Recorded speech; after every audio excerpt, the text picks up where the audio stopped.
I grew up in rural Montana on a stretch of land that most people would call beautiful, but that I've never been completely comfortable with. Our ranch sat about half a mile from the nearest neighbor, surrounded by open fields, patches of pine forest, and an old barn that had been standing longer than anyone in my family had been alive. My father kept tools in that barn. Along with old farm equipment he swore he'd fix someday. But even as a kid, I hated going inside. It smelled like damp soil and rust, and there was always this strange echo, like something breathing too slowly for a human being. When I got older, I chalked it up to wind pushing through the cracked boards, but it never truly stopped bothering me. The first time I saw the lights was when I was 14.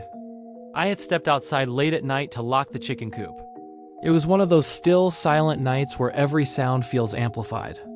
As I walked around the side of the house, I noticed a faint glow behind the barn. It wasn't the warm orange of a lantern or the white of a flashlight. It was bluish, cold, almost shimmering. I froze. Something about it felt wrong. But when I told my dad, he brushed it off. Probably kids from the McAllister place messing around. "Dad, they live 2 miles away. Kids do stupid things for fun," he said, and that was the end of it, except the lights came back. Not every night, sometimes weeks passed without anything, but often enough that I started waiting for them, watching, trying to figure out what they were. They didn't behave like flashlights. They moved slowly, smoothly in arcs and sudden drops, like someone was underwater. One night I worked up the nerve to get closer. I walked through our yard, then toward the pig fence, then stopped at the old path leading behind the barn. The lights seemed brighter that night, pulsing softly, like they were breathing. As I approached, I noticed something else, a sound if you could call it that. A low thrum, like distant machinery, mixed with a faint whispering that didn't sound like any language I knew. It was quiet but constant, seeping into my ears in a way that made my teeth vibrate. I took one more step. The lights vanished. The whispering stopped, and the darkness behind the barn felt heavier than before, as if something had moved out of sight just a second too late. I bolted back to the house. For a while, I convinced myself I'd imagined it. But then my older sister Erica came home from college for winter break. One night, as we sat in the living room talking, she suddenly grew quiet and stared out the window. "Do you see that?" she whispered. I followed her gaze. Behind the barn, faint and bluish, the lights flickered again, slowly. Deliberately, my skin went cold. "You've seen them before," she said. It wasn't a question. I nodded. She swallowed hard. "I saw them once when I was your age. Thought I dreamed it." "Guess not." Neither of us slept that night. By early January, the lights started appearing more frequently, sometimes 2 or 3 nights in a row. They seemed closer too, brighter, and twice.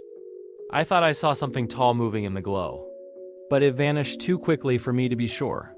Then, one night, the lights didn't stay behind the barn. They moved, slowly, deliberately, toward the house. I was standing at the kitchen sink when I noticed it, a flicker of cold blue reflecting in the window glass. At first, I thought it was a car on the distant road, but the light was too steady, too deliberate. My stomach dropped. They were closer than ever. Right at the edge of our yard, I killed the kitchen light and ducked under the window. My heart hammered so loudly it felt like the thing outside could hear it. Erica rushed in from the hallway, eyes wide. "They're back?" she whispered. I nodded. We crawled toward the living room where the wide front window had the best view. Slowly, cautiously, we peeked over the sill. The lights drifted between the barn and our house like floating orbs. No, not orbs, shapes. Elongated, twisting forms that shimmered as if filled with liquid.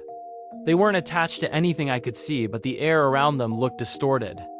Like heat haze. Then one of them stretched, literally stretched, thinning into a line, before snapping back into its original shape. "What the hell is that?" Erica breathed. We watched in frozen horror as one of the lights dipped low to the ground. The moment it touched the dirt, the hum returned. That same vibration I'd heard behind the barn. Only now much louder. The house seemed to tremble with it. Instinct kicked in. I grabbed Erica's arm and pulled her back from the window. "We wake Mom and Dad," I whispered. But before we could move, a sharp tapping sounded on the glass behind us. We spun around. Something tall stood just outside the window, not fully visible, just a silhouette against the pulsing blue glow. Its limbs were too long, its posture hunched wrong.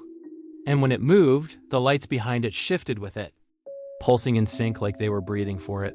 For a second, a terrible, endless second, it leaned closer to the glass. Then the kitchen light flicked on. Dad stood in the doorway, half asleep and irritated. "What the hell are you two doing down here?" Dad, don't," but it was too late. He walked straight to the window we'd been hiding under. "Who's out there?" He shouted. The figure outside snapped upright, jerking in a way no person ever could. The lights surged. The hum grew so loud the dishes in the cabinets rattled. Dad stumbled back. What is that?"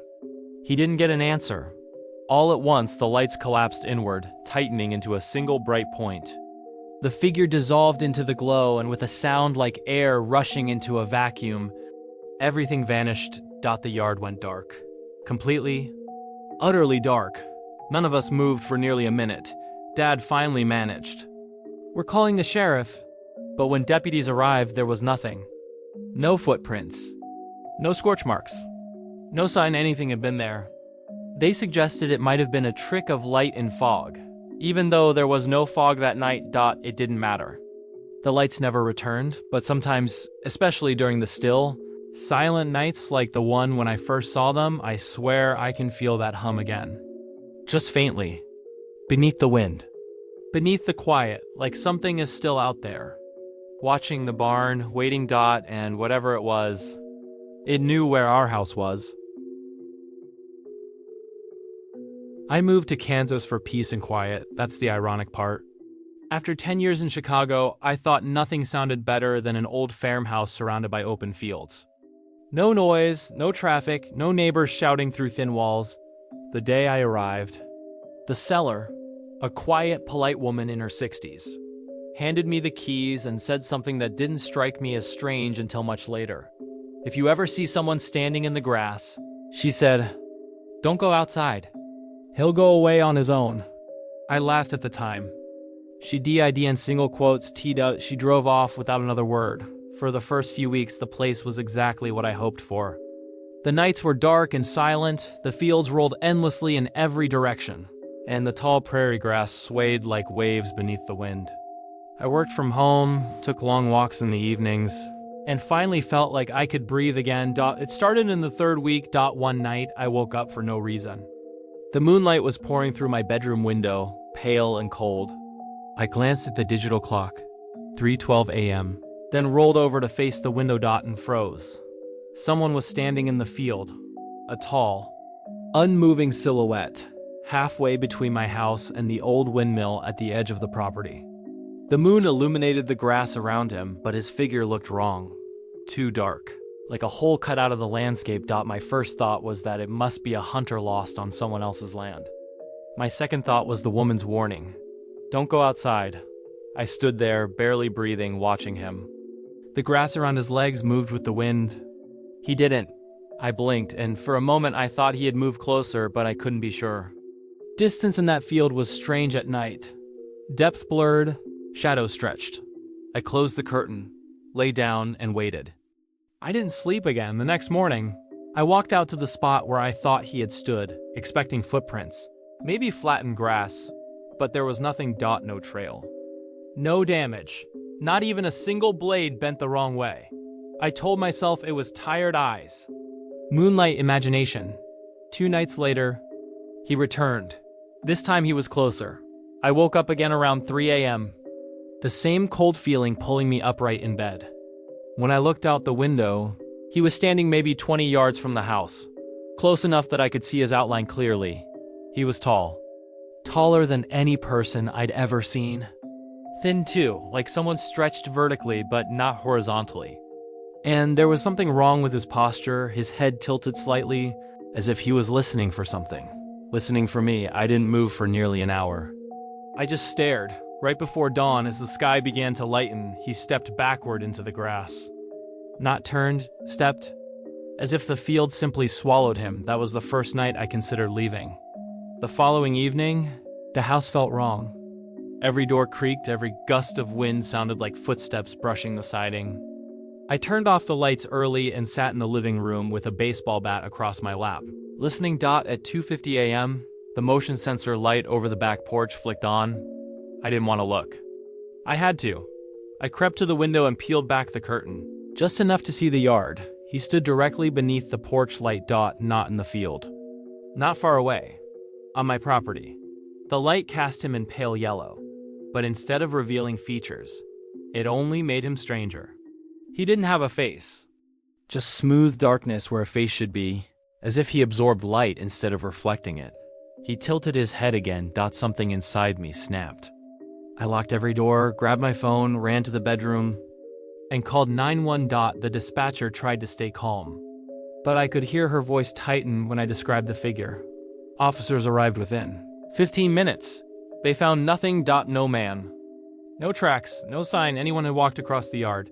One of the deputies asked if I'd been drinking. Another suggested wildlife had triggered the light. When I insisted a man had been standing there, they exchanged glances that made my skin crawl. They left after a short search and told me to get some rest. I didn't rest, because when they drove away, the field looked darker than usual. As if something tall stood in the grass just beyond the reach of the porch light, waiting for me to look again, waiting for me to notice him. And that night was only the beginning. I stayed awake until sunrise, staring out the windows, jumping at every sound the house made. By the time morning arrived, I felt sick from exhaustion, but also relieved. Daylight made everything seem normal again. The fields were empty, the windmill creaked softly the way it always did, and even the creaking inside the house felt like nothing more than old wood settling. I told myself I would pack. Leave, sell the place, anything. I didn't care about losing money. I just wanted out, but leaving turned out to be harder than I expected. Around noon, I sat down to book a hotel in town. Before I could finish the reservation, my phone buzzed with a text message from an unknown number. Don't leave, he doesn't like. When people leave, I froze. I reread the message again and again, hoping I'd misunderstood it. But the words were clear, deliberate, wrong. I tried calling the number. Disconnected. I rushed outside, desperate for cell service, for neighbors, for proof that the world made sense. But the moment I stepped onto the porch, a cold shiver ran through me. The grass was moving, not with the wind, against it. Like something large was pushing through it, circling the house. I backed inside and locked the door. By evening, every instinct in me screamed that I wasn't alone in the house. Doors seemed to breathe, walls felt too thin, and the air tasted metallic.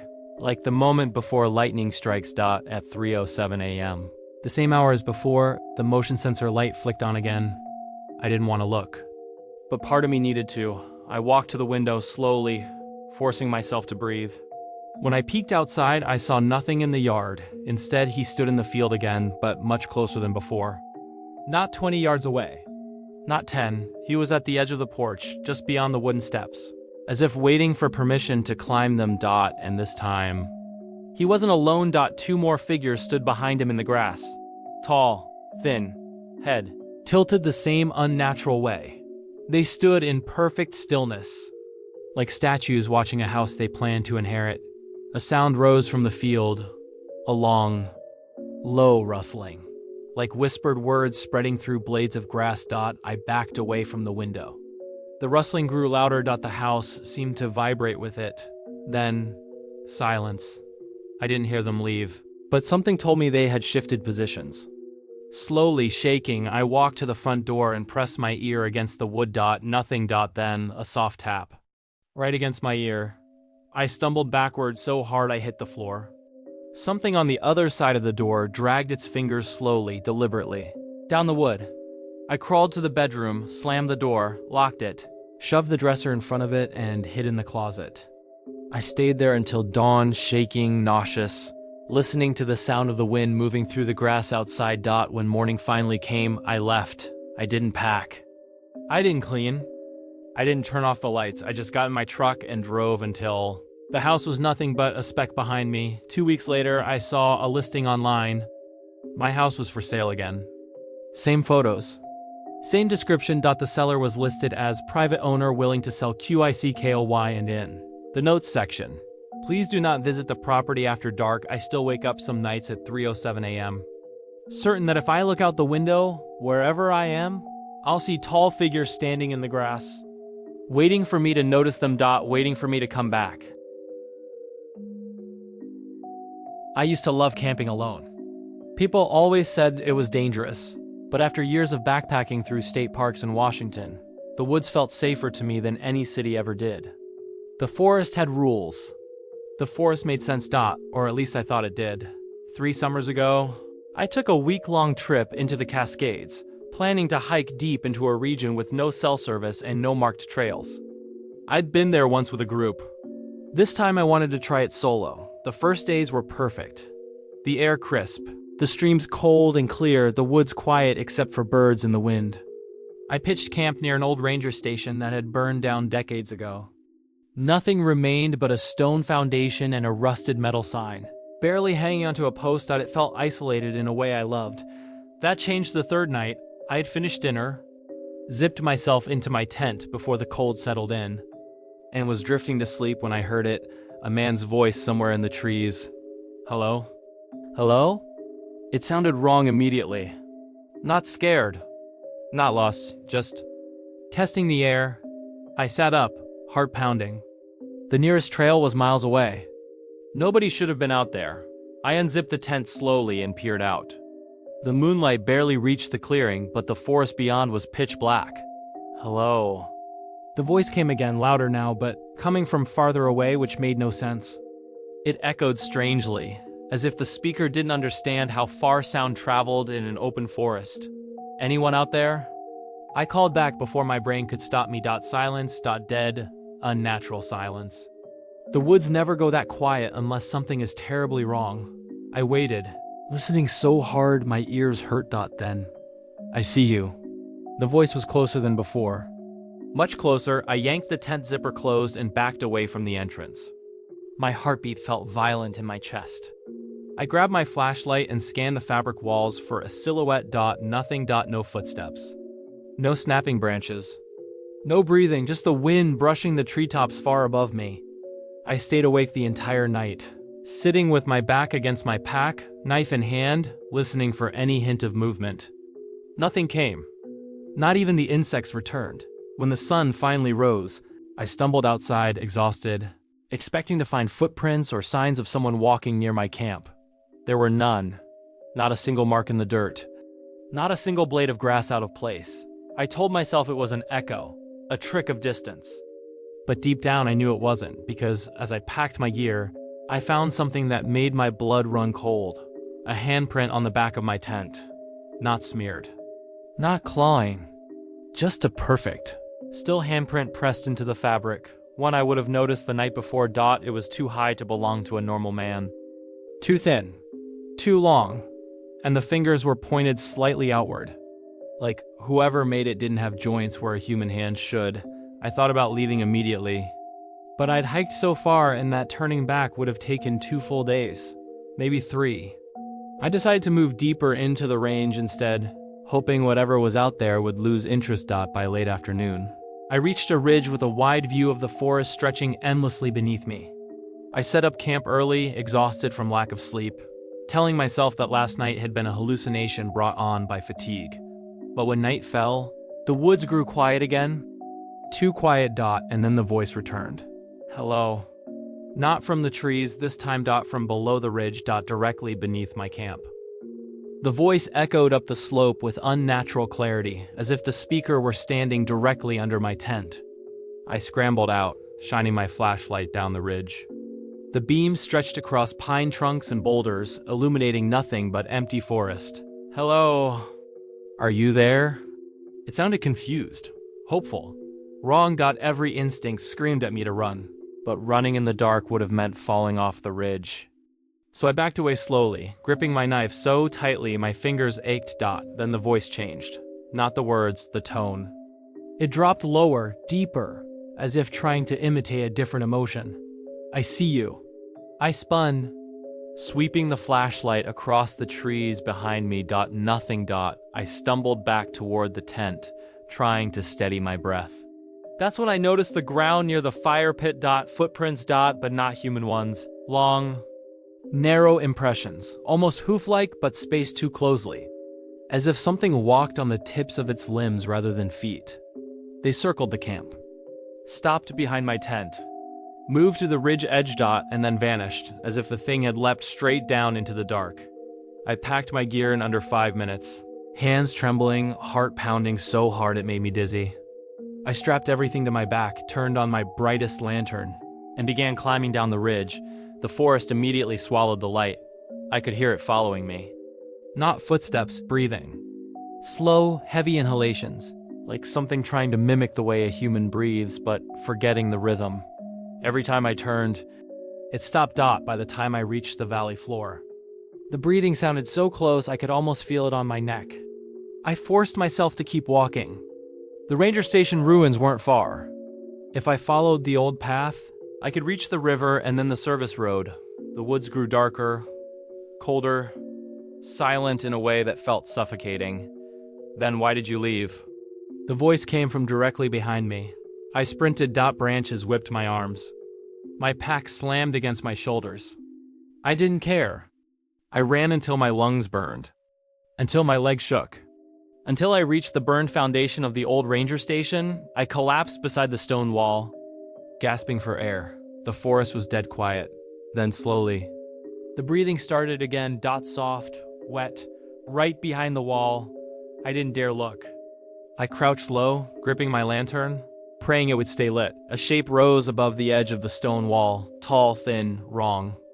Its arms were too long, its fingers too pointed, and its head tilted at an unnatural angle as if listening for my heartbeat. I covered my mouth to keep from screaming. The creature leaned forward, its shadow stretching across the stone, reaching toward me. And then, somewhere in the distance, a branch snapped. The creature froze. Another crack echoed through the forest. Then another. Something was moving out there. Something big, without a sound. The creature melted backward into the trees, its body folding into the darkness like fog sucked into a vacuum. The breathing stopped. The forest returned. And I was alone. I didn't wait for dawn. I ran all the way to the service road, didn't stop until I reached my car, and drove until the sun came up. I filed a report at a ranger station in town, but they shrugged it off as exhaustion, dehydration, or wildlife. But I know what I heard, what I saw, what followed me. I haven't camped alone since. Sometimes at night, though, when everything is quiet and the air is cold, I swear I hear a voice far off in the trees. Hello? And it never sounds lost. It sounds like it's searching for me.